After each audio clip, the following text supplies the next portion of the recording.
మరి 20 లక్షల కోట్లు ఆడిపోయాయే, వ్యాక్సిన్కి 20 లక్షల కోట్లు కావు కదా. కాంగ్రెస్ పోలియో చుక్కల నుంచి మసూజీ అట్లా అన్నిటికి ఇచ్చింది కదా, ఇరాడికేట్ చేసింది కదా, అన్నిటికీ వేసింది కదా. దానికి ప్రచారం చేసుకోలే, మళ్ళీ దానికి ప్రచారం, మన పైసలు మనకు ఖర్చు పెడితే ప్రచారం.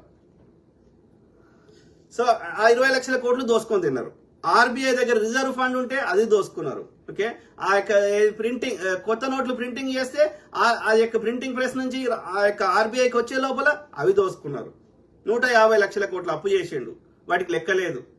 అది కాకుండా అంతకుముందు కాంగ్రెస్ దేశద్రోహి అయినటువంటి వాడు కట్టిన ప్రభుత్వ రంగ సంస్థలన్నీ అది అప్పనంగా దోస్తులకు ఇచ్చేసిండు.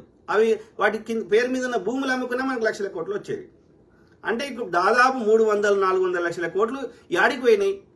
అవన్నీ ఒక్కొక్కరికి పంచిపెట్టినా మనిషికి ఎంత వచ్చేది?